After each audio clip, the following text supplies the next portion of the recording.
Ano na ako, simula na siya.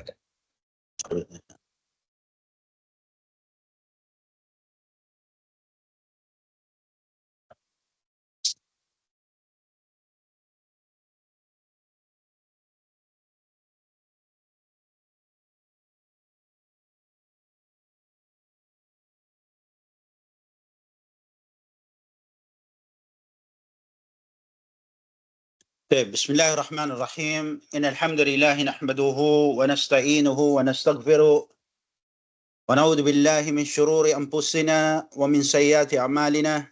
من يهده الله فلا مضل له ومن يضلل فلا هادي له. أشهد أن لا إله إلا الله وحده لا شريك له وأشهد أن محمدا عبده ورسوله صلى الله عليه وعلى آله وأصحابه ومن تبعهم بإحسان إلى يوم الدين. أما بعد، قال رسول الله صلى الله عليه وسلم: وأصدق الحديث كتاب الله وخير الهدي هدي محمد صلى الله عليه وسلم وشر الأمور محدثاتها وكل محدثة بدعة وكل بدعة دلالة وكل دلالة في النار. Bagong lahat, tayo magbukas sa pagdakila, pagluwalhati, pagpuri sa ngalan ni Allah subhanahu wa ta'ala at sa kanyang pangalan. Dito tayo nagsisimula.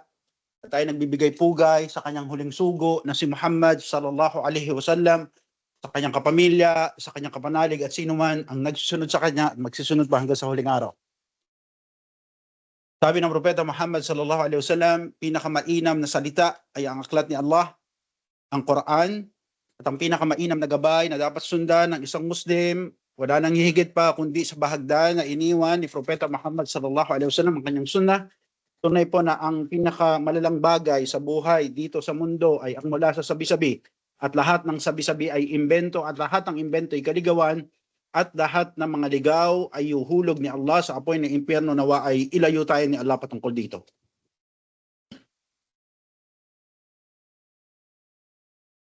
Next slide po, Stad.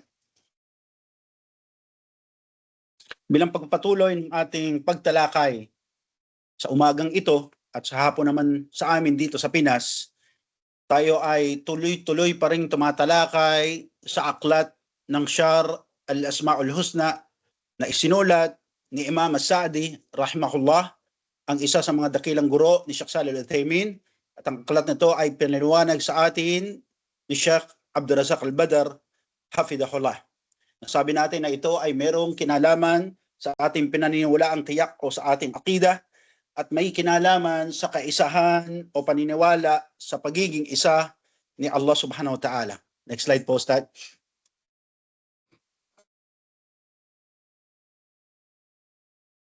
Noong nakaraang linggo ay naglagot o nagtapos tayo sa pagtalakay sa isa sa pinakadakilang ngalan ni Allah, at ito ay ang mismong pangalang Allah. Ating ding tinalakay ang patungkol sa pagiging kahigitan ng pangalang ito.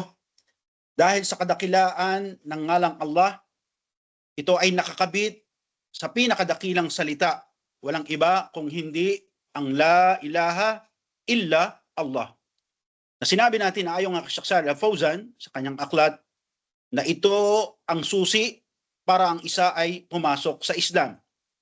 Sinabi niya na walang pag-uutos sa Islam na sabihin ang La ilaha illa Ar-Rahman, o kaya ang utos na sabihin La ilaha illa Ar-Rahim, o kaya ang utos na sabihin na La ilaha illa Al-Ghafur. Tanging ang La ilaha illa Allah. At noong nakaraang linggo ay nag-umpisa tayo sa pagtalakay sa isa pang dakilang ngalan ni Allah. Ito'y walang iba kung hindi ang Ar-Rahman Ar-Rahim. Next slide po, Ustad. Ibasa po, Ustad. Wala Ar-Rahman Ar-Rahim isman dalan ala annahu ta'ala dul rahmatul wasi'al azima allati wasa'at kullu shay'un. Barakallahu fiqh. Tulad ng sinabi ng may akdan ng aklat, tulad ng binasa ng ating butihing Ustad na sinabi na Ar-Rahmanur Rahim o Ar-Rahman Ar-Rahim. Ito ay dalawang pangalan ayon sa ating butihing Sheikh na nagpapahiwatig na siya o si Allah, ang kataas-taasan, ay malawak ang kanyang awa at sakop o saklaw nito ang lahat-lahat ng bagay. Sabi pa, wa qawlillahi ta'ala, Ar-Rahmanur Rahim, wasifa nafsihi ta'ala ba'da Rabbul Alamin. Na ito yung itinawag o pinangalan ni Allah subhanahu wa ta'ala, ang Ar-Rahman, Ar-Rahim, sa kanyang sarili, pagkatapos niyang pangalanan at tawagin ang kanyang sarili bilang Rabbul Alamin o Panginoon ng sangkalikaan. Next slide po, Ustad. Bas po, Ustad. وإذا قال الرحمن الرحيم قال أثنى علي عبدي ثم قال هذا لي وله ما بقي. Mashallah. Sabi ng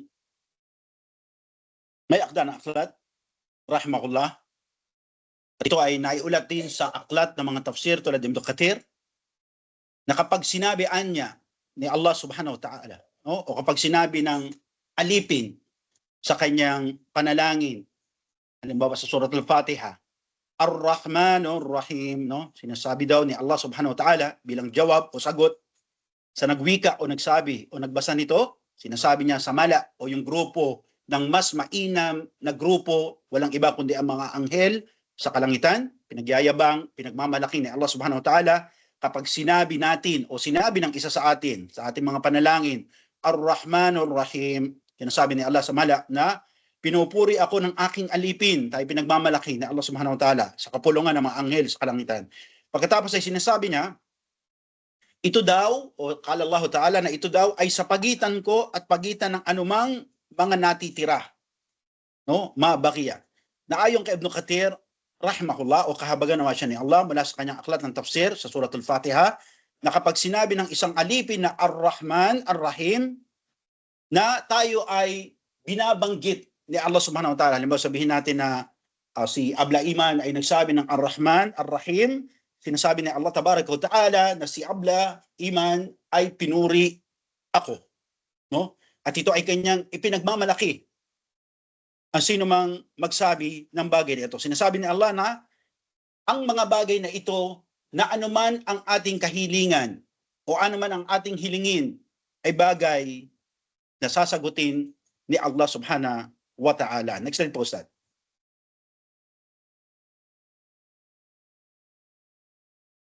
Sabi na may akda na aklat, Ar-Rahman fahuwa dur-rahma al-wasi' lianna fi'lan fi al-lugha al-arabiyya tudal ala sa'atu wa amtala.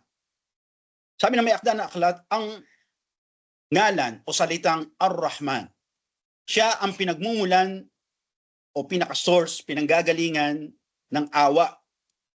Yung Ar-Rahman, siya yung pinanggagalingan o source ng awa. Dahil sa wikang Arabe o Lughat al-Arabiya, ang salita na ito ay nagpapahiwatig ng kapasidad, kakayahan, na siya ay kumpleto at punong-puno ng awa, na siya ay merong kakayahan at kapasidad, na ito ay ipalaganap, ibahagi sa sino mang kanyang naisin. Next slide po, Ustad.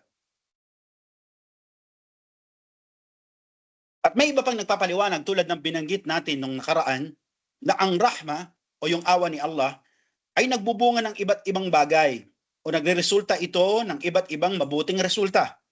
Kanilang binigay ang halimbawa para daw madaling maunawaan ayon sa ibang mga mufassirun na ang paksaing ito ang rahma, nagbigay sila ng matal o halimbawa yung tinatawag natin na arena o flour o dagig sa diyan sa Saudi Arabia, dagig o yung arena.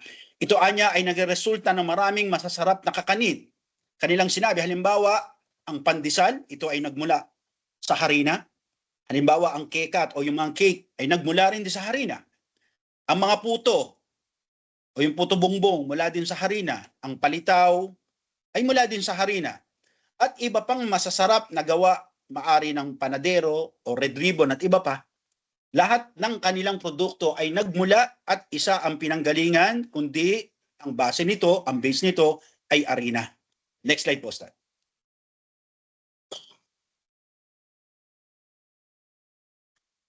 Ayon ba sa kanila, na ang rahma o yung awa ni Allah ay nagre-resulta ng napakaraming mabubuting bagay-bagay. Tulad halimbawa, na sinasaklaw nito ang lahat ng may buhay, maging ito man ay engkanto, tao, hayop, sabi natin kasama dito ang mga anghel, mga hayop sa himpapawid, hayop sa ilalim ng karagatan, mga hayop sa ilalim ng kalupaan. At ayon pa sa kanila na pinasulat din niya o ni Allah subhanahu wa ta'ala para sa mga mabubuti ang kanyang rahma. Sino man ang mga sumusunod sa kanya, tulad ng mga propeta at mensahero at ang mga abid o yung kanyang mananamba. At ganoon din ayon sa kanila na ang awa na ito ay umaabot at naaabot din ang mga mujrim, ang mga kriminal, ang mga hindi sumusunod, ang mga makasalanan. Subhanallah. Next slide po, Ustad. Tulad po ng sikat ng araw, kanilang binigay na halimbawa, isa sa mga manifestation ng rahma ni Allah subhanahu wa ta'ala na ito'y umaabot saan mang sulok ng mundo, anuman ang kanyang lahing hayop, lahing tao, lahing engkanto ay inaabot. Tulad po daw ng araw, bilang awa ni Allah, ang Muslim at di Muslim, tao man o hayop, ay tinatamaan ng sikat ng araw. Ganun din po ang hangin. Bilang awa daw ni Allah, ang Muslim at di Muslim at mga hayop, kasama dito ang mga insekto at mikrobyo, ay nakakahinga ng hangin. Ganun din po ang tubig. Bilang awa ni Allah, ang Muslim at di Muslim, ang mga hayop din, ay nakakainom ng tubig. Ganun din po ang lupa. Kasama sa awa ni Allah subhanahu wa ta'ala, na maging Muslim at di Muslim at mga hayop, ay umaapak sa lupa. At walang resibo, ayon nga sa kanila, na dumarating sa atin, maging sa cellphone man o email nyo man, o kartero na kumakatok sa ating bahay para tayo ay singilin o iabot sa atin yung resibo. Na tayo ay singilin sa araw na tumama sa ating mga balat o sa hangin na ating hininga na pumasok sa ating mga baga. At ganun din sa pag-apak o renta ng pag-apak nyo at pag-apak natin sa lupa. Sa awa ni Allah, lahat ng ito ay libre nating napapakinabangan na wala man lang bayad. Next slide po, Ustad. Pakibasa po. قال الله تعالى قل لمن ما في السماوات والأرض قل لله كتب على نفسه الرحمة. Barakallahu fiik. Sinabi ni Allah subhanahu wa ta'ala, qul, no, liman. Sabihin, inutusan ni Allah subhanahu wa ta'ala si Propeta Muhammad sallallahu alaihi wasallam dito. Sabihin o Muhammad, sino man o anuman ang mga nasa kalangitan at kalupaan. Sabihin, si Allah ay nagpasulat sa kanyang sarili ng awa. Kabanata Al-An'am. Na dito ayon nga kay Imam As-Sa'di, rahimahullah, ang may akda ng akhlad, khabaru ta'ala annahu al-malikus samawati wal ard, no? Dito daw ay binalita sa atin ni Allah ang kataas-taasan na siya ang hari at nagmamay-ari ng mga kalangitan at kalupaan at lahat ng anumang naririto. At siya ay nagtakda o nagpasulat sa kanyang sarili ng kabanal-banalan, no? Yung kanyang kabanal-banalan na siya ay nagpasulat ng awa. Subhanallah. At alam natin na ito ay napatunayan din sa dalawang sahih mula kay Bukhari at Muslim. Next slide po, Ustad. Pati nga sa isang salaysay o hadith, an Abi Hurairah radhiyallahu anhu qala nabiyyu sallallahu alayhi wa sallam, inna Allah lamma khalaqa khataba kitaban indahu fawqa al-arsh. Inna rahmati taghlib ghadabi. O kamakal.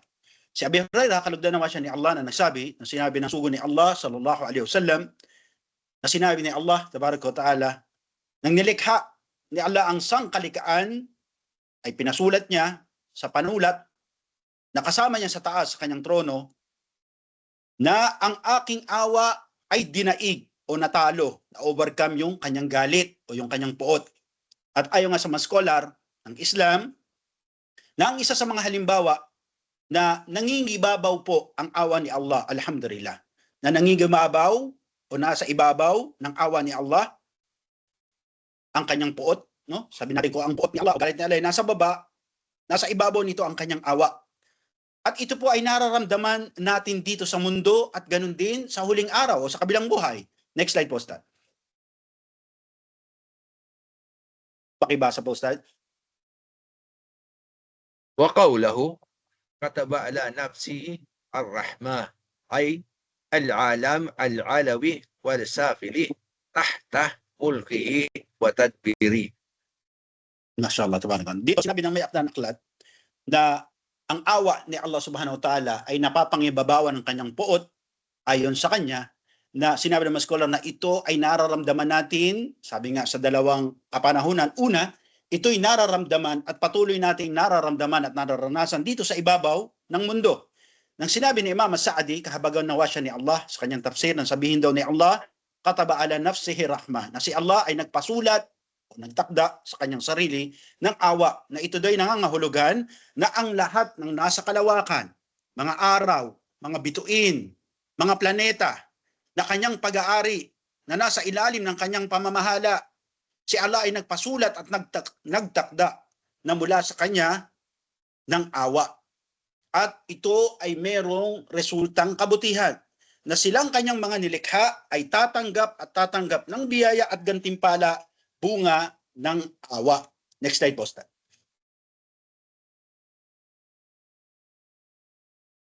Pakibasa po, Ustad. قال الله تعالى وجعلنا الليل لباسا وجعلنا النهار معاشا. Barakallahu fik. Ustad, sinabi pa na may akda ng aklat, ang isa pa sa manifestation ng kanyang awa na ito'y nararamdaman natin dito sa kalupaan ay ang pagsasabi ni Allah subhanahu wa ta'ala na kanyang ginawa, waja'alna al-layla libasa, o kanyang pinangyari o kanyang nilikha ang gabi bilang damit o takip, no? Ito ay bilang takip o kaya damit. At ginawa namin ang araw para sa iyong o para sa ating kabuhayan. Next slide po, Ustad.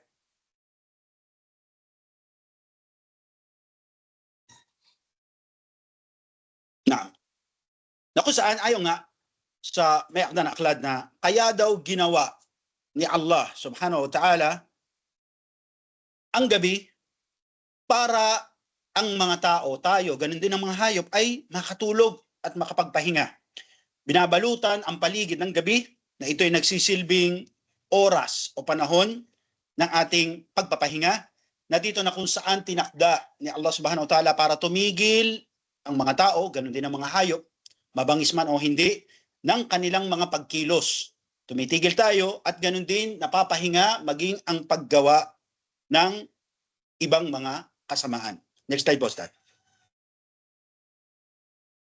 Sabi pa ni Allah subhanahu wa ta'ala do sa aya na kasunod ang binasa ng ating buting Ustad, waja'alna nahara ma'asya, na kung saan ayon kay Imam As-Sa'di na ginawa, pinangyari ni Allah, no, ang araw o umaga na maliwanag para sa atin upang tayo ay lumaganap, kumilos, no, pantashiru fil ard, na tayo para lumakad, maghanap ng ating ikabubuhay.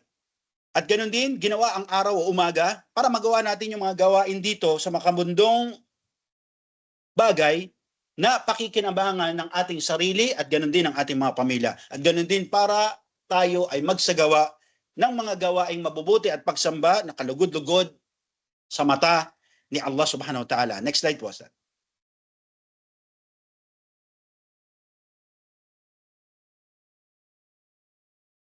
Dila, Ustad, ha? Message na hindi makapasok.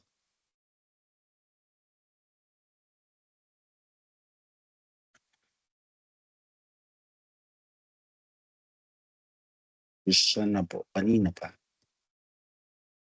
Yeah, sorry. Yan, sinabi natin, ha? Pakibasa po, Ustad. عن أبي عثمان عن سلمان قال إن الله تعالى ذكر لما خلق السماء والأرض خلق 100 رحمة كل رحمة ولا ما بين السماء إلى الأرض. Mashallah, no? Sabi pa ni Propeta Muhammad SAW, batay sa salisay o hadith na naiulat si Abi Uthman, na kung saan kanyang narinig na si Salman ay nagsabi mula sa sugo ni Allah sallallahu alaihi wasallam. Tunay doon na binanggit ni Allah ang kataas-taasan, pagkatapos niyang likhain ang mga kalangitan at kalupaan, lumikha siya ng 100 awa. Napupuno ng kanyang awa ang lahat ng espasyo sa pagitan ng langit at lupa. Nasa kanya ang 99. Imagine niyo to, no? Subhanallah. Si Allah subhanahu wa ta'ala ay lumikha ng 100 awa at isang bahagi ng awa na yun ang binutang niya o nilagay niya dito sa sangkalikaan. At ang 1% ng awa na ito ay pinagsasaluhan ng lahat-lahat at ito ay sapat sa bawat isa sa atin. Subhanallah. Sabi ng Propeta Muhammad SAW na pinanatili ni Allah subhanahu wa ta'ala ang 99 na awa sa kanyang sarili. At isang bahagi lamang ang pinagsasaluhan natin dito sa mundo. Sa pamamagitan ng awang ito, ayon kay Propeta Muhammad SAW, ito ay nadarama ng bawat isa sa atin.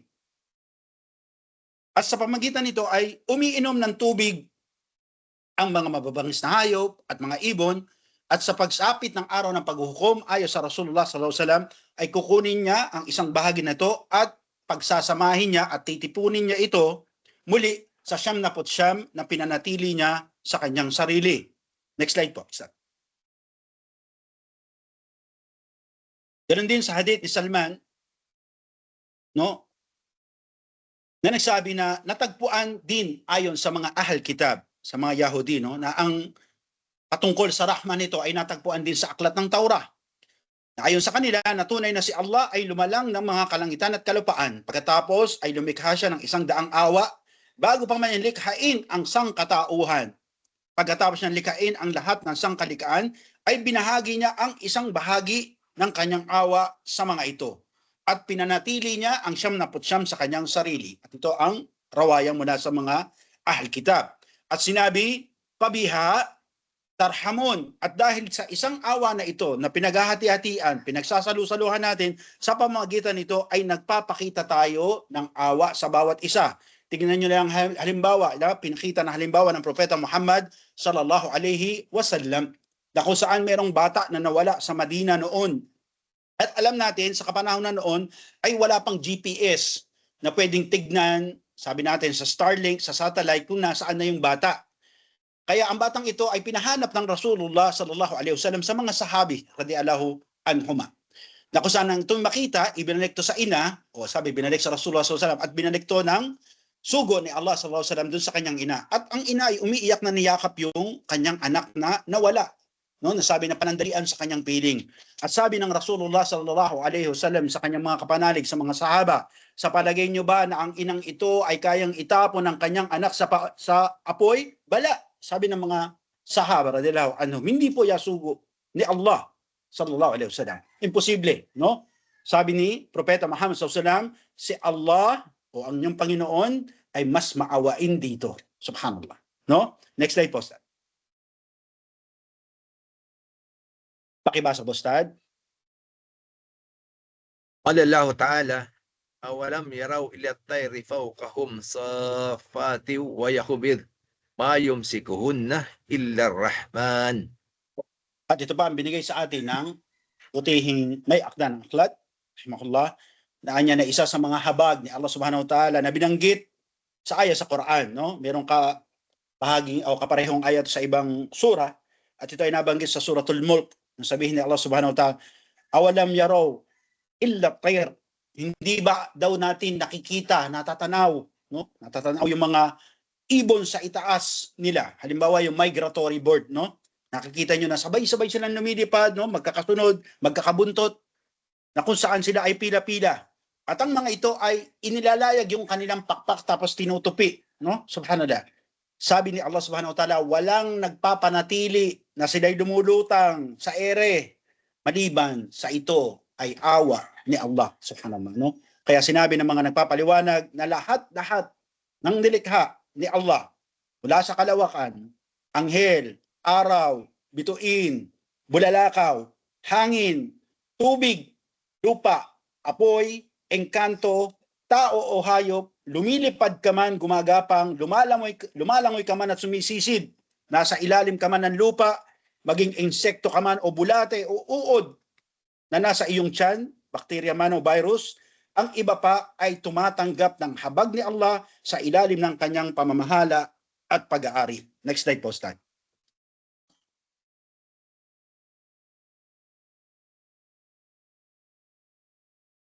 Kaya ang tanong ng karamihan, ano ba daw yung maana o kahulugan na sa kanyang mga alipin, si Allah ay nagpasulat ng kanyang habag, no? O nagpasulat ng awa sa kanyang sarili.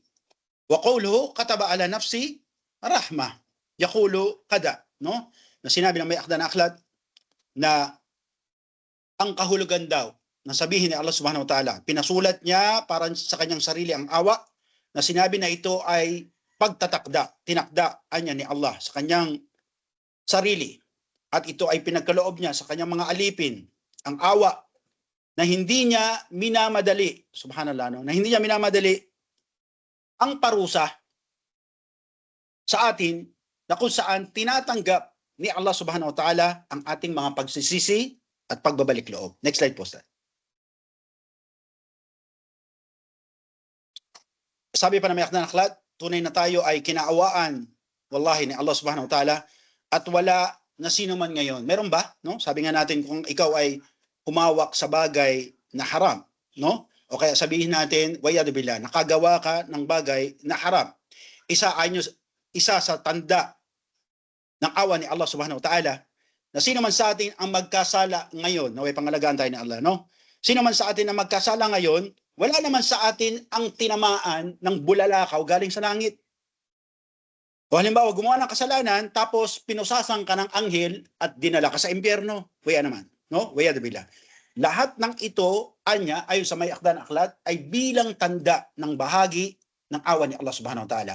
Na ayon sa kanyang pagpapaliwanag, sa una natin binanggit, ito ay pursa, panahon, pagbibigay chance sa atin ni Allah Subhanahu wa Ta'ala na tayo ay makaramdam ng pagkahiya, no, o panghihina sa bagay na nagawang kasalanan, na tayo binibigyan ng panahon ni Allah Subhanahu wa Ta'ala para tayo magsisi, magbalik loob kay Allah Subhanahu wa Ta'ala. Dahil sino man sa atin ang hindi naman tinatamaan ng kidlat. Meron ba sa inyong gumawa ng kasalanan at tinamaan kayo ng kidlat?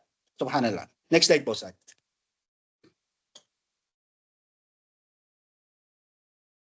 Basa po, Sir. قال الله تعالى ولنبلونكم بشيء من الخوف والجوع ونقص من الأموال والأنفس والثمرات وبشر الصابرين. Sinabi pa ni Sheikh Abdul Razak Al-Badr, hafidahullah, na maging daw ang pagbibigay sa atin ni Allah Subhanahu wa Ta'ala, yung pagkakaloob ni Allah ng pagsubok sa atin, ng bawat isa sa atin, ay isang tanda raw ng awa at habag mula kay Allah Subhanahu wa Ta'ala. Sinabi ng kataas-taasan, sinubok namin kayo mula sa bagay na pagkatakot at pagkagutom at pagkakulang o pagkakapos sa pananalapi. At ganoon din ang pagkawala ng buhay at mga pananim. Ngunit balitaan ang mga matiisin. Sila, no? Sabi ni Allah Subhanahu wa Ta'ala, sila. Ulaika alaihim salawatu min rabbihim. Nakanya, ayon kay Allah Subhanahu wa Ta'ala, sino man yung magtiis, sinubok, nagtiis. Sabi ni Allah Subhanahu wa Ta'ala, sila ang mga pinadalhan, no? Sabi ni Allah Subhanahu wa Ta'ala, ng habag, ng kanyang awa, pagkatapos magtiis do sa pagsubok na pinadala, no? Ang para sa kanila ay ang pagsasabi lamang na mumutawi sa kanyang dila na inna lillah wa inna ilayhi rajiun. Kaya Allah kami nagmula, kaya Allah kami ang babalik. No? Sa kanila ang biyaya at awa na mula sa kanilang Panginoon at sila ang mga tunay na nagabayan. No? Sino ba sa atin yung ganito, mashallah, no? Dahil sa bersikulong nabanggit, ayon nga kay Imam Sa'di, na ang dahilan para matanggap, ma-receive natin ang biyaya at awa ni Allah ay sa paraan ng kanyang pagsubok. Kung tayo ay makapasa. Kapag nakapasa tayo sa pagsubok ni Allah Subhanahu wa Ta'ala, para sa atin ang biyaya. Sabihin ni Allah Subhanahu wa Ta'ala, ulaika humul muhtadun, no? Nasabi doon, salawatihim min rabbihim wa rahma wa ulaika humul muhtadun. Na para sa atin ang biyaya at awa ni Allah Subhanahu wa Ta'ala. Subhanallah. Next slide po, sir.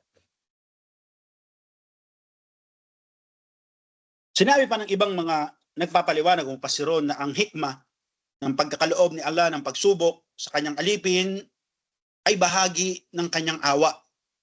Na kung saan, halimbawa, kung ang mga mahal natin sa buhay ay binawian niya ng buhay, tulad halimbawa ng ating mga magulang, mapagtatanto natin na at masasabi natin marahil sa ating mga sarili na kung dinugtungan lang sana ni Allah ang kanilang mga buhay at naririto pa sila, ay masasabi pa natin sa kanila, sa ating ina o sa ating ama, sana masasabi natin sa kanila na mahal ko kayo o ama o ina, no? O kaya sasabihin natin na sana mas naaalagaan ko pa sila ngayon. Sana ay nayayakap ko pa si ama at si ina, na sana ngayon ay nagsasabi tayo sa kanila na kung paano sila kahalaga sa atin. O maaaring sabihin nyo na miss na namin kayo o nanay ko, tatay ko, subhanallah. Ngunit wala na sila. Next slide po, Stat. Sabi pa ni Sheikh Al-Badr, rahimahullah, o hafidahullah, na tunay daw sa pagyao at pag-alis ng ating mga mahal sa buhay, ipinauunawa sa atin ni Allah ang kanilang kahalagahan sa ating mga sarili at buhay. Tunay po na marami sa atin ang di nagbibigay pansin sa kanilang mga matatandang magulang at pabaya sa pag-aaruga sa kanila. Kailan natin sila mapapansin? Kailan natin sila pagtutuunan o bibigyan ng oras? Kailan natin sila maaalala na kamustahin, dahil tunay ngayon, musliman o hindi, mas marami tayong oras at mas mayabang tayo sa ating mga kaibigan. Pero sa ating mga magulang, hindi man lang natin makuha na sila'y kamustahin at di natin sila makuha na dalawin. Kaya sabi ng mga mufassirun, kailan tayo magkakaoras sa kanila, kailan natin sila maaalala at kailan kayo magpapagal para sila'y dalawin kung bang sila ay patay na at nasa kanila ng puntod o libingan. Para mas maunawaan natin ang bagay na tinutukoy na may akda ng aklat, ay magbalik anya tayo sa mga kasaysayan ng buhay ng mga propeta at mga reliyosong tao na nabuhay noong unang panahon kung paano nila naunawaan at sinabuhay at tinanggap ang rahma ni Allah subhanahu wa ta'ala. Next slide po, sir.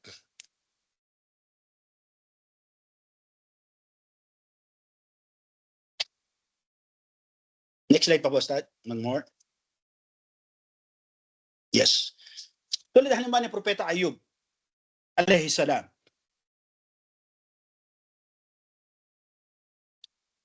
Alam natin na siya ay pinadalhan ni Allah subhanahu wa ta'ala. Sino pa bang hindi nakakakilala dito kay Sayyidina Ayub, si Prophet Job, no?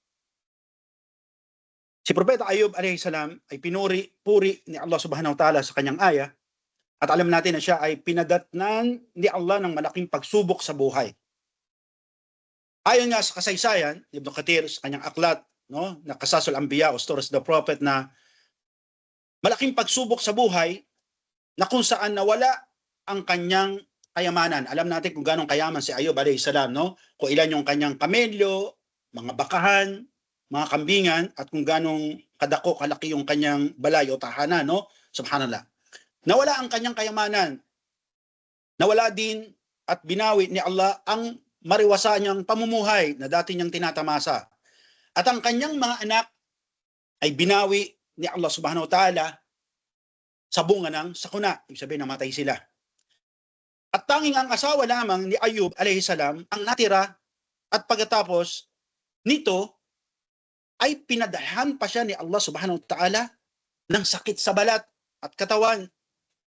Sabi nga sa ulat, o ayon sa sugo ni Allah sallallahu alaihi wasallam, na siya ay nagkaroon ng sakit na tinatawag natin na ketong o leprosy. Hindi ko alam kung anong tawag nito sa inyo. Ito ang pangyayari sa kanya na siya ay naparalisa, para siyang naparalyze kasi hindi siya makakilos.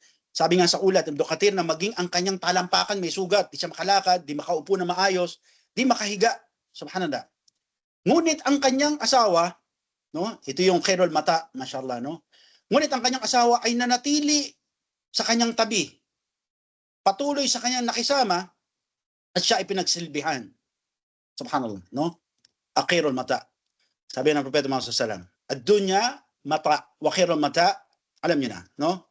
Ang buhay daw na to ay panandalian at ang pinakamainam sa panandaliang buhay na ito ay ang matuwid at mabuting asawa. Kaya sabi doon na ang asawa niya ay nanatili sa kanyang tabi, pinagsilbihan siya kahit siya may sakit. Ngunit lahat-lahat ng ito, yung pangyayari sa buhay niya, ay hindi niya sinisi kay Allah. At hindi niya tinanong si Allah kung bakit siya ba o bakit siya pa ang binagsakan ng ganitong uri ng pagsubok na dati naman maayos ang buhay niya, mayaman sila, wala siyang sakit. Basa po, Ustad. قال الله تعالى وأيوب إذ نادى ربه أني مسني ضر وأنت أرحم الراحمين. Subhanallah. Allahu Akbar. Allahu Akbar. Sabi ni Allah sa bilang pagbabalita sa atin, no? Nang si Ayub daw, wa Ayub, idha nada rabbuhu. Nang siya ay, mashallah, nanawagan sa kanyang Panginoon, tumawag kay Allah subhanahu wa ta'ala. Sabi niya, katotohanan, ya Allah, dinapuan ako ng kasamaan, kahirapan, at ikaw ang maawain at mahabagin. No? Kabanata al-Anbiya. Sino bang Muslim dito ngayon na, subhanallah, pagkatapos bagsakan ng parusa, sagad-sagad hanggang buto, no? Pati laman mo nabulok, sasabihin mo na si Allah ang maawain ang mahabagin? Allahumma musta'an. Subhanallah. Sa dami at bigat ng uri ng pagsubok na dumating sa buhay ni Propeta Ayub alayhi salam, na pinadala ni Allah sa kanya, tinuring pa din niya ang pangyayaring ito bilang tanda ng pagiging maawain at mahabagin ni Allah. Subhanallah. Next slide, Ustad.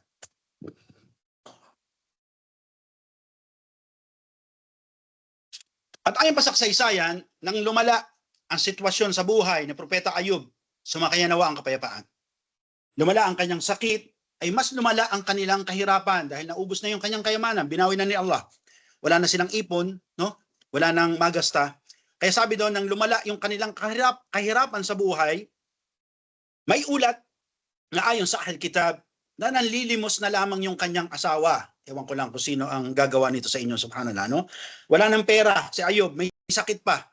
Ang ginagawa ng kanyang may bahay, nanlilimos sa palengke para sila'y makakain.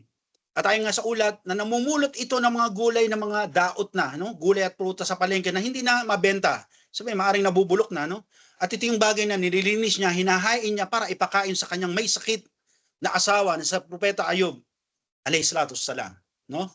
Kaya niyo ba to? Subhanallah, challenge to, no? Mashallah. Okay, next slide po, Ustad. Kapag wala ng salapi inyong kawim nyo ay layasan na, no? Subhanallah, ay diyan ka na, may sakit ka na, no? Wala ka ng kwarta, may sakit ka pa, wala ka ng silbi. Masalama. Pero yung kanyang may bahay, mashallah. At sabi, may ulat pa na madalas na nagiging tampulan ng tukso at katatawanan sa palengke yung asawa ni Sayyidina Ayub alayhi salatu wassalam, no? At ito ay binibiro nila, no, ng patanong na, uy, no, ayon sa ulat ng Ahl Kitab na binibiro ito ng patanong na kung sila ba'y nagsisiping pa, kung bagay sila'y nagtatabi pa ba, no? O tumatabi ka pa ba sa asawa mo, may sakit na ayon nga sa ulat, na para mapatunayan, matuklasan ng itong mga palabiro na ito, no? Ang ginawa nila, subhanallah, hinila o hinigit nila yung hijab ng asawa ni Propeta Ayub alayhi salam. Ito ay pagpapatunay lamang na maging ang mga kauna-unahang babae noon ay nakahijab, no? Subhanallah, no? Kasi yung iba naglalantad ng kanilang kagandahan kasi ito daw yung makaluma. Dahil inaakala nila si Eva at Adan ay walang damit sa paraiso. Kaya sila ay nagtatanggal ng mga takip. Pero dito pagpatunay ang asawa ng propeta, si Ayub, no? Alayhi salatu wassalam, na ang kanyang asawa ay merong takip. At para mapatunayan yung kanilang likot sa kanilang isip, sa kanilang utak, kung ang babae mang ito ay tumatabi pa rin at sumisiping sa kanyang asawang may sakit, tinanggalan siya ng takip. At ayon nga sa ulat, at nakita at natanaw ng mga tao sa palengke na malilikot ang isip na ang kanyang ulo ay nauuka dahil ito'y may sugat na natanda na siya ay nahawa sa kanyang asawa na si Ayub alayhi salam. Next slide po, Ustad. Sabi sa ulat na dahil sa pangyayaring ito ay masamang-masama ang loob ng asawa ni Propeta Ayub alayhi salam. Kaya ito ay nagtungo kay Propeta Ayub alayhi salam at ito ay nagsabi, no, na bakit hindi niya hilingin kay Allah na tapusin at tanggalin na yung kanilang kahirapan na dinadanas. Alam natin na ito ay mabigat sa damdamin at puso ng isang lalaki na makita yung kanyang may bahay ay naghihimutok at umiiyak ng ganitong sitwasyon. Kaya itong kanyang may bahay ay humiling. Sabi niya, Ayub, ba't hindi mo hilingin kay Allah na tanggalin na itong paghihirap natin? No? Subhanallah. At si Propeta Ayub alayhi salam ay nagsabi sa kanyang asawa ng patanong. Tinanong niya ito, sabi niya, ilang taon na ba tayong masagana o pinagkalooban ng kasaganahan sa buhay ni Allah? Sumagot yung kanyang may bahay, 45 taon. Isabihin, 40 years silang naging masagana. At muli tinanong siya ni Ayub, alayhi salam, ilang taon na ba tayo naghihirap sa ganitong sitwasyon? At sinabi ng kanyang may bahay, 15 taon, 15 years. Kaya sabi ni Sayyidina Ayub, alayhi salam, at ito ang dahilan kung bakit nahihiya ako kay Allah na dumalangin sa kanya na alisin niya ang paghihirap na ito. Subhanallah. Dahil mas madami ang panahon na tayo nagpakasasa kaysa sa panahon na tayo sinusubok. Subhanallah. At pagkatapos ng pangyaring ito, kanyang sinabi, next slide to start. Pakibasa po, start. Allah Ta'ala, wadkur abdana Ayyuba إذ نادى ربه أني مسني الشيطان بنصب وعذاب. Subhanallah. Pagkatapos nito, subhanallah, ang tanong, nagreklamo ba si Ayub alayhi salam kay Allah ng dali-dali? O sabihin pagkatapos niyang marinig, umiyak yung kanyang asawa, no? Dali-dali ba siya nagreklamo kay Allah? Subhanallah. Binalita sa atin ni Allah tabarak wa ta'ala at na pangyaring ito, muli nanawagan si Ayub kay Allah subhanahu wa ta'ala, nagsabi, no, na ang aming alipin, pagbalita na ito ni Allah subhanahu wa ta'ala kay Propeta Muhammad sallallahu alaihi wasallam, na ang aming alipin si Ayub, nang siya ay tumawag sa kanyang Panginoon, at tanawagan na nga si Ayub alayhi salam, sabi niya, katunayan, na dinapuan ako ng kasamaan na gawa ng Satanas na diablo, na ito'y may kahirapan at ito'y parusa. Subhanallah, no?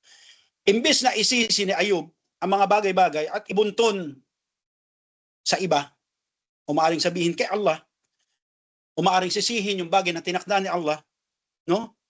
Binunton niya ito, kanino? Kay Iblis, ar-rajim, na isinumpa. Na kung ating pag-aaralan sa ulat, Ibn Jarir, na ito ay gawa-gawa naman talaga ni Iblis, no? Nang hamaki niya si Ayub, at sinabi niya kay Allah subhanahu wa ta'ala na si Ayub kaya parati ang nagdarasal, nagdidikil sa iyo kasi siya ay biniyaan mo ng sobra-sobra. Subukan mo alisin yung kanyang biyaya. Ito'y pangyayari na bagay na pagpapakita ni Allah subhanahu wa ta'ala at pagpo-proof ni Allah subhanahu wa ta'ala na mali ang akala ni Iblis kay Ayub alayhi salam. Subhanallah. Kaya nang pagkatapos ng lahat, sinabi lang ni Ayub alayhi salam na ito ay gawa o dulot ng Satanas na diablo. Subhanallah. Next slide po, sir.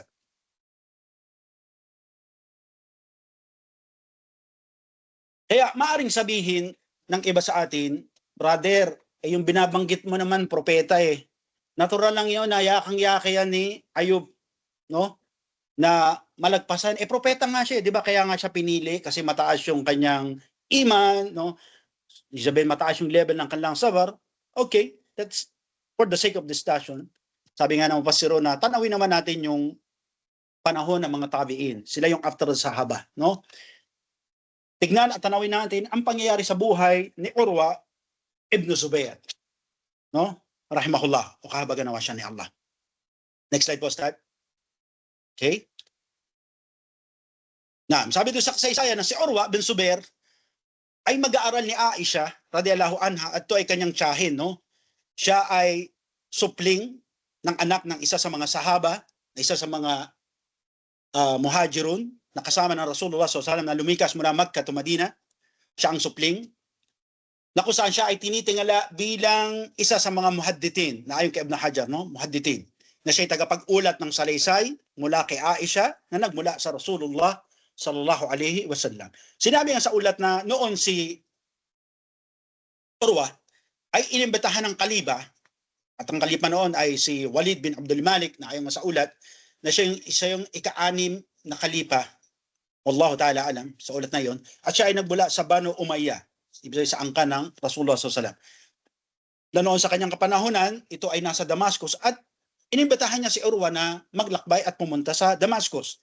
At sinama niya ang kanyang panganay na anak na si Muhammad, na ayon nga sa ulat na noon, isa sa pinaka-gwapo o magandang itsurang lalaki sa kanilang kapanahunan, sa kanilang lugar. At sinabi na ang batang Muhammad na ito ay na'in. Alam niyo, ain, no? Ito yung parang tawag sa Tagalog, nausog, no? At sinabi ng ma'in itong bata na ito na si Muhammad, na anak ni Urwa o si Muhammad bin Urwa ay na'in, nang sumakay ito sa kabayo ay napalupot yung lubid ng kabayo sa kanya. Siya ay nasakal hanggang sa mamatay itong bata na ito, no? Imagine mo, ikaw nagpe-prepare para maglakbay kayo, pupunta kayo sa opisina sa Malacanang, no? Subhanallah, sa pagsakay pa lang ng kabayo, namatay na yung anak mo. At sinabi nga na bago pa man umalis at maglakbay ito si Urwa, ay nilibing niya muna yung kanyang anak. At sabi nga, dahil sa normal naman yun, malulungkot ang ama kapag binawi ni Allah yung kanyang pahiram na anak, ay si Urwa mismo ang naglubong o naglibing doon sa kanyang anak. At sabi nga, dahil doon sa pagbaba niya sa putik o sa buhangin man, ay nagkasugat yung kanyang paa. Sabi naman sa ibang ulat ng aklat na natuklaw ng isang makamandag na uring, hindi natin alam kung scorpion o ahas ba yung nakatuklaw sa kanya. At ito ang naging dahilan para mangitim at mabulok yung kalamnan ng kanyang paa. No? Subhanallah. Next slide po, Ustad. At dahil dito nabalitaan ng kalipa ang pangyayaring ito, kaya nagpadala ang kalipa ng mga dalubhasang doktor para salubungin si Urwa sa kanyang paglalakbay papunta sa Damascus. At ang dahilan niya para siya, kaya siya nagpadala ng doktor ay para bigyan lunas yung kanyang dinaranas. Subhanallah. Para bigyang gamot o anuman yung sugat sa kanyang paa para umano ito ay madaling gumaling, no? Subhanallah. Ngunit nang makita at matanaw ng mga doktor na pinadala ng kalipa yung kanyang paa, sinabi ng mga ito na ang uri ng sakit na dumapo sa iyong paa ay isang uri ng cancer. At ang tanging solusyon para mapigil ang pagkalat ng cancer at impeksyon sa buong mong katawan ay dapat nating putulin ang iyong paa, no? Para daw hindi siya agarang mamatay. So natutunan ni Urwa, rahimahullah, na wala ng ibang lunas sa kanyang paa maliban nga na ito ay ipaputol niya sa dalubhasang doktor. Next slide po, Stan. Na, sabi na nang puputulin na ang paa ni Urwa, rahimahullah, sinabi ng doktor sa kanya na sa aming pananaw, sa aming palagay na dapat kang lasingin para hindi mo masyadong maramdaman ang sakit ng pagputol ng paa mo. Sumagot si Urwa, rahimahullah, at sinabi niya na, o winika niya sa mga doktor, na hindi ako papayag na humingi ng soklolo o magpatulong sa bagay na haram o pinagbawal ni Allah. Kasi yung alak, haram. So sinabi ng doktor sa kanya, kung ganun, ayaw mo, ay kay maglasing, no? Ay lalagyan na lang namin ng pangimi o pangpamanhid ang iyong paa. Sumagot muli si Urwa, rahimahullah, subhanallah, kahanga-hanga. Sabi niya na, hindi ko nais na alisin sa akin ang pakiramdam ng sakit sa pagputol nyo at pag-alis ng aking paa na kung saan ito ay magdudulot sa akin ng malaking gantimpala mula kay Allah. Subhanallah. Next slide po, Ustad. At sabi pa ng, bago pa man putulin ng doktor at sila ay naghahanda na, ay mayroong mga sundalong dumating at ito ay nakita ni Urwa. Dito, si Urwa ay nagtanong, rahimahullah, sinabi niya sa doktor, sino ba ang mga ito? Bakit sila nandito? Sinabi ng doktor sa kanya na sila ay pinadala ng kalipa upang ikaw ay hawakan para habang pinuputol namin ang iyong paa ay hindi ka pipiglas bunga ng sakit. Sinabi ng Urwa, rahimahullah, pabalikin niyo sila dahil hindi ko sila kailangan. At sa aking pananaw na mas makakatulong sa akin ang dhikr at pag-alala kay Allah at sa tasbiha. Subhanallah. Next slide, boss. Sa ibang ulat, sinabi ni Urwa sa mga doktor na siya'y magsusujud. At habang siya ay nasa sujud, ay gawin ng doktor ang pagputol sa kanyang paa. Kaya tumuloy na ang doktor sa pagputol sa kanyang paa pagkatapos niya magsujud. At sinabi nga sa ulat na unang nilaplap, hiniwa, sinugatan ng doktor ang kanyang kalamnan para lumitaw, lumabas yung kanyang buto. At pagkatapos, ito ay kanilang nilagari. Subhanallah. At ayon nga sa ulat na ang tanging naririnig sa labi ni Urwa ay ang pagsasabi ng La ilaha illallah, La ilaha illallah. Sabi doon, hanggang sa tuluyang maputol yung kanyang paa, ay nagwika o sumigaw si Urwa na sinabi niyang Allahu Akbar. Subhanallah. Next slide po, Ustad. At sinabi pagkatapos maputol yung kanyang paa ay nagdala ng kumukulong langis ang isang doktor na nakalagay sa isang kutsarang bakal. Yun ang nakalagay ito sa ulat, no, ng aklat, no? Nakalagay ito sa parang bakal na kutsarang malaki na nandun yung kumukulong, sabihin natin, langis o maharing krudo, no? Na kung saan ito ay ibinuhos sa sugat ni Urwa, bunga ng pagkakaputol, para pigilin ang pagdaloy ng dugo nito. At sabi nga sa ulat, nang dahil sa sakit at kirot ay nawalan ng malay si Urwa. At sinabi sa ulat ng magising si Urwa, rahimahullah, ay hiniling niya sa doktor na gusto niyang makita yung bahagi ng kanyang paa na pinutol. Nang dinala ito ng doktor sa kanya, ay hinalikan niya ito at pagkatapos siya ay nagsabi, sabi niya, supaman sa isa na nagkaloob sa akin ng paang ito at ipinahintulot niya na makalakad ako gamit ito. Si Allah ay saksi na hindi kita ginamit patungo sa lugar o papunta sa gawain na masama o bagay na pagsuway kay Allah. Allahu Akbar. Kayo mga Muslim o Muslima, mga pagariko, no? Ayaw nyo bang sumumpa sa ngalan ni Allah na ang mga paa nyo ngayon, mga binti nyo, ay nagamit nyo o ginagamit nyo para sa ikalulugod ni Allah? Tayo mga Muslim o kayo mga Muslima, mga pagariko kung meron man, no? Kayo ba ay kayang sumumpa sa ngalan ni Allah Subhanahu wa Ta'ala na ang mga paa at binti nyo ay nagamit nyo para sa pagsamba, umrah, hajj, no? Kung ano man. Masasabi natin na wallahu alam at si Allah pa din ang mas nakakalam at kayo na ikaw sa sarili mo kung saan mo ginamit, nilakad, itinakbo ang iyong mga paa. Next slide po, Ustad. Pagkatapos sinabi na nag-utos si Urwa na hugasan, pagkatapos niyang halikan at winika sa mga tao na ang kanyang paa hindi niya ginamit sa haram, nag-utos si Urwa na hugasan ang kanyang paa, lagyan ng pabango at pagkatapos ay balutin at ilubong o ibaon ito sa libingan ng mga Muslim. At ayon pa sa ulat, nang makaharap ni Urwa ang kalipa, ang kalipa ay humingi ng paumanhin sa kanya dahil sa kanyang imbitasyon daw ay nagdulot o nagresulta ito ng kahirapan at kapighatian kay Urwa at ganoon din sa kanyang pamilya. Ngunit subhanallah, sumagot si Urwa at ito ay nagsabi, huwag kayong mangamba o matakot sa nakikita nyo ngayon dahil putol yung kanyang isang paa. Sabi niya, subhanallah, tunay na si Allah ay nagkaloob sa akin ng 4 na anak na lalaki at sa ibang ulat 7, no? At binawi ni Allah ang isa at pinanatili niya na mabuhay kasama ko ang 3. Alhamdulillah.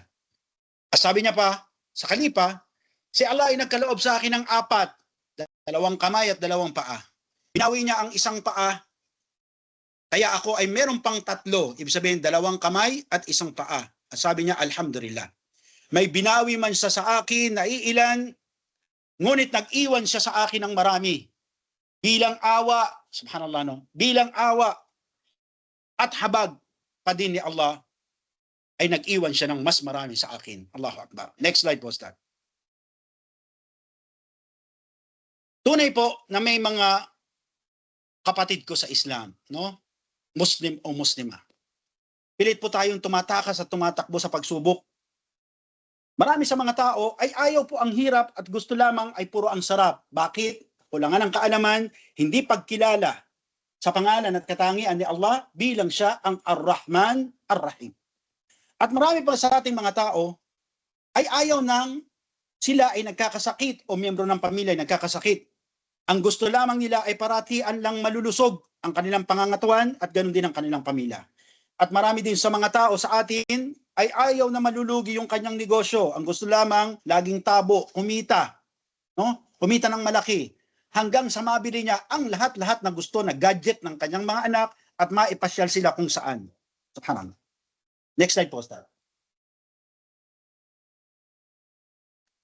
Sabi natin, at marami sa ating mga tao ay ayaw ng may yaya o mamamatay sa kanilang mga mahal sa buhay. Alam natin, pagka ang tao usapan kamatayan ay pilit na tumatalikod at tinatakbuhan. Kanila pang sasabihin, pwede bang palitan na lang ang usapan? Ayaw kasi nila na mayroong mamamatay, gusto nilang parating buhay. Ang gusto lamang nila, buhay at buhay ang pag-usapan at ayaw ng kamatayan. Subhanallah. At marami po sa atin, kapag siya ay dinatnan ng pagsubok, sinisisi niya ang langit at sinasabing, bakit daw siya pa at hindi na lang ang iba? Bakit sila pa at hindi na lang ang ibang pamilya? Wa'yadbillah. At ang iba pa sa atin ay kapag siya ay dinatnan ng pagsubok, sinisisi niya yung kanyang kapwa-tao. Diba? Nalugi ang negosyo, ikaw kasi. No? O kaya na disgrasya, ikaw kasi. Subhanallah. Sinasabi niya sa kanyang kapwa-tao, kung hindi umano dahil sa iyo at kung hindi sa kagaguhan mo at katangahan mo, sana buhay pa ang miyembro niya sa pamilya. Wa'yadbillah. Last slide po, Dad. At may iba pa sa atin, kapatid ko sa Islam, Muslim o Muslima, kapag ang isa sa atin ay dinatnan ng pagsubok, nakakalungkot po, ay mismong si Allah ang kanilang sinisisi. Pilit na tinatanong ang qadar ni Allah o yung kanyang tinakda. Umano, bakit siya? Bakit hindi si Fulan? Bakit si Maryam at hindi si Fatima? Bakit si Hafsa at hindi na lang si Sahra? No? Astaghfirullah. No? Basa po, Ustad. قال الله تعالى حسب الناس أن يتركوا أن يقولوا آمنا وهم لا يفتنون ولقد فتنا الذين من قبلهم وليعلمن الله الذين صدقوا وليعلمن الكاذبين. Sinabi ni Allah subhanahu wa ta'ala bilang pagpapaunawa sa atin na bakit tayo pinapadalhan ng pasubok o pagsubok. Sabi ni Allah, walang kapistasan ayon sa binasa ng ating butihing ustad mula sa Suratul Ankabut. Sinasabi ni Allah subhanahu wa ta'ala, inaakala ba ng mga tao, inaakala nyo ba, inaakala ba natin na pababayaan na lamang tayo ni Allah pagkatapos nating magsabi na la ilaha illallah, Muslim na tayo, no? Kasi yun ang inaakala ng iba. Kapag Muslim ka na, ay perpekto na ang buhay. No? Kapag Muslim ka na, wala nang problema. Sabi ni Allah subhanahu wa ta'ala, pababayaan na lamang yung angkinin, ating sabihin na Muslim na tayo at hindi na tayo susubukin. At sinabi ni Allah subhanahu wa ta'ala, at katunayan na sinubok niya ang mga nauna pa sa atin. At nalaman ni Allah o nalaman ng mga taong ito mismo sa kanilang sarili kung ang kanilang pagmumuslim ay tunay nga o isang peke o sinungaling. Subhanallah. No? Kaya sa versikulong ito, nilinaw sa atin ni Allah na hindi kamot muslima ka na. At dahil Muslim na tayo, ay antidote ito o meron ka ng bulletproof at di ka na dadatnan ng pagsubok. Hindi dahil sa Muslim na tayo o Muslima ka na, ay di na tayo makakaramdam at makakaranas ng paghihirap. At hindi dahil sa Muslim na tayo at Muslima ka na, ay hindi na tayo tatamaan ng kabigatan ng loob. At di dahil sa Muslim o Muslima na kayo, ay perpekto na ang daloy ng ating buhay. Ito ang isa sa kasabihan, ayon nga sa mga scholars ng Islam, na kasabihan ng mga Arabo na bilanggit sa atin ng mga scholar ng Islam, huwa ya'ti wa ya'akad. No? Sinabi nila na si Allah ang nagkakaloob at siya din ang bumabawi.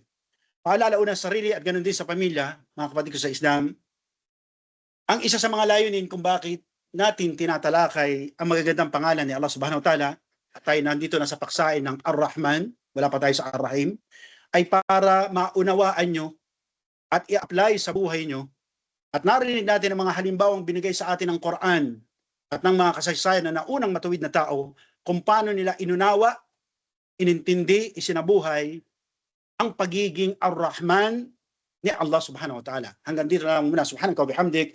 Asyhadu an la ilaha illa ant wa nastaghfiruka wa atubu ilaik. Wassalamu alaikum warahmatullahi wabarakatuh. Back to you, Sheikh Adnan.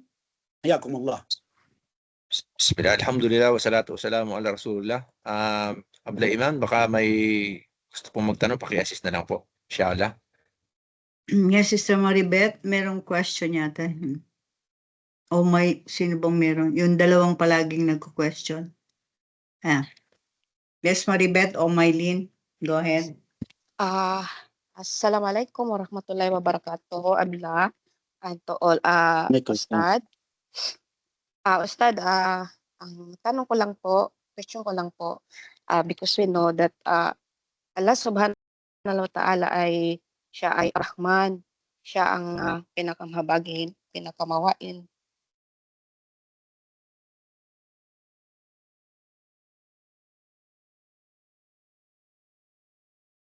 Alam na. Continue. Collect yourself, sister. Para maunawaan ng mga tao at makinabang sila sa Islam. Opo. Dahil alam po natin, di ba, na si Allah subhanahu wa ta'ala ay siya ang lumikha ng kalangitan at kalupaan.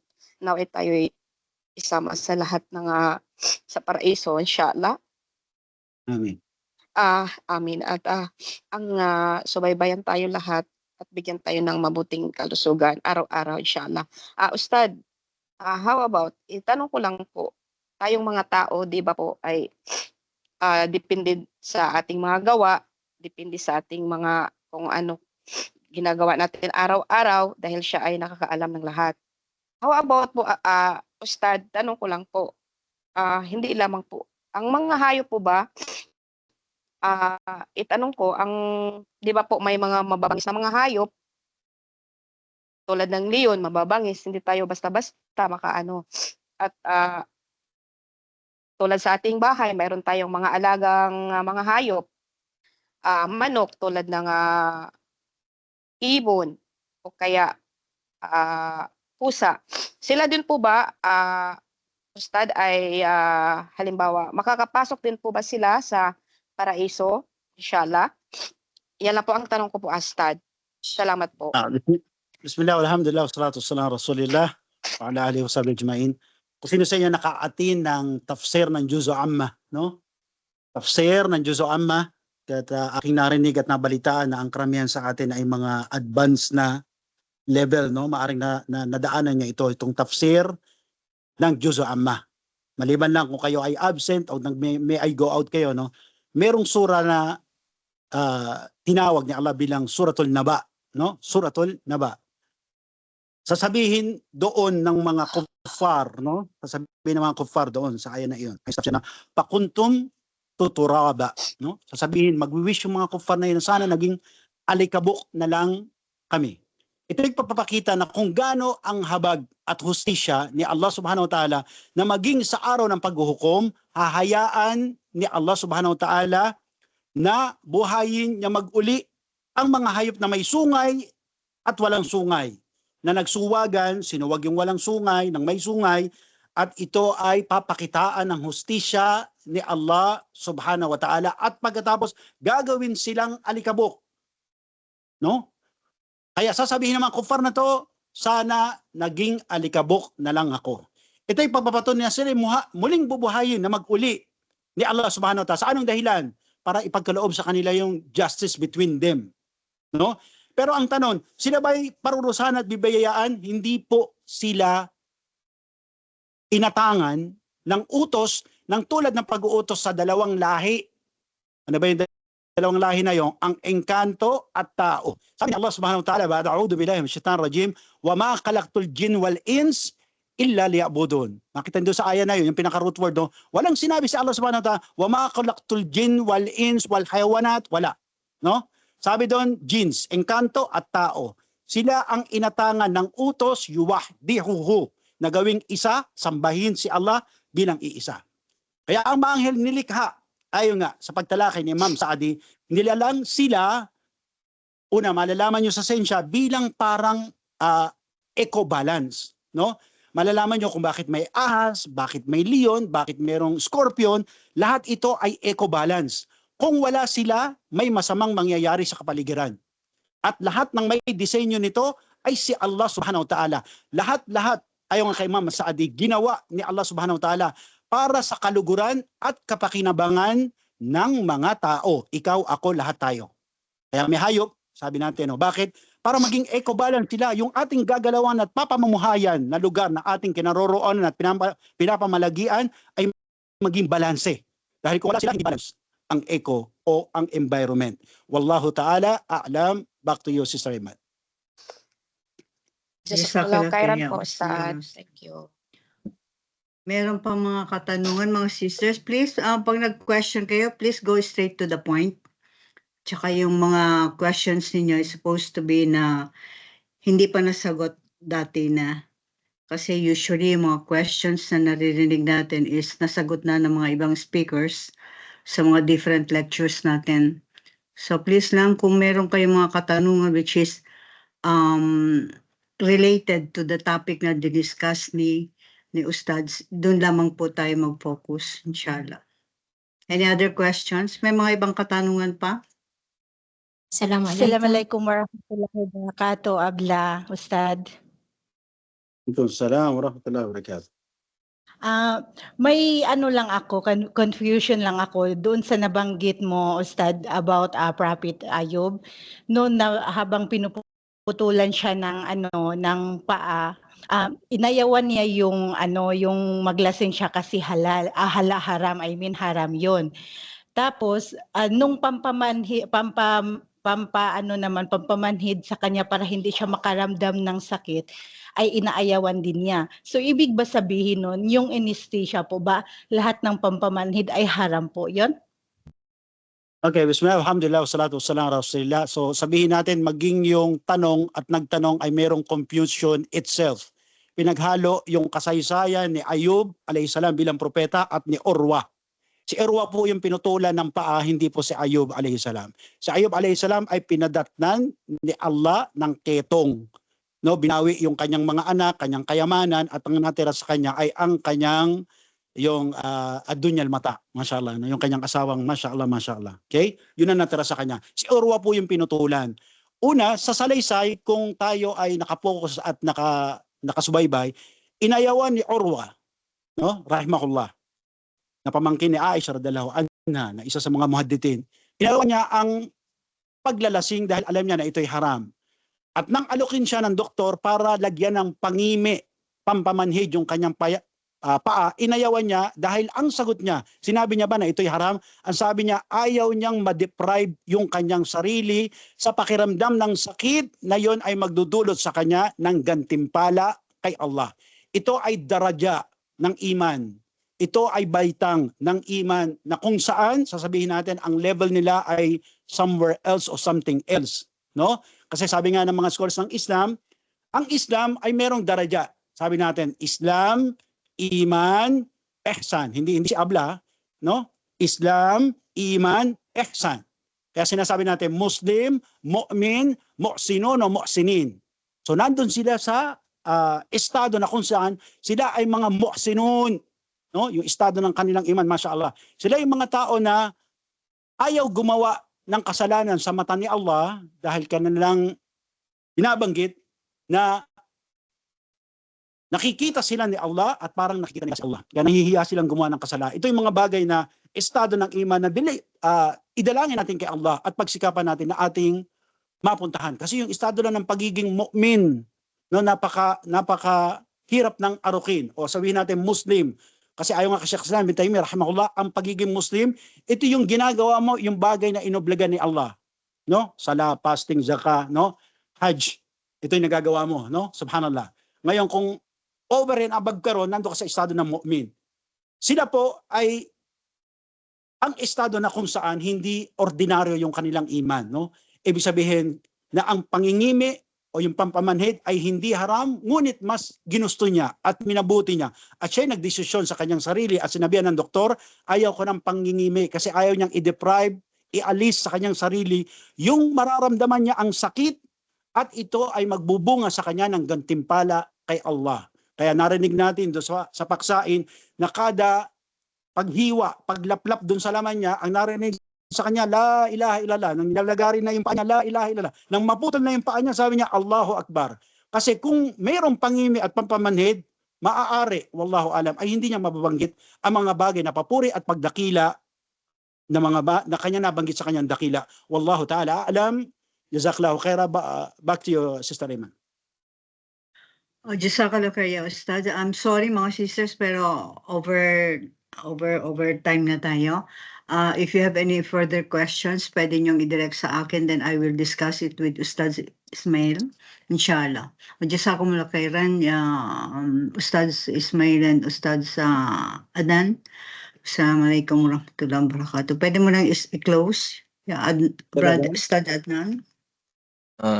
Alhamdulillah, sa pagtatapos po ng ating oras ng pag-aaral ay muli dumadalangin tayo kay Allah subhanahu wa ta'ala na tanggapin niya yung ating gawain, yung ating mga pag-aaral at ibilang niya ito sa ating mabubuting gawa na inshallah ay makita natin sa kabilang buhay. At gawin niya itong madali maging kapaki-pakinabang sa ating lahat ang pagsasabuhay nito.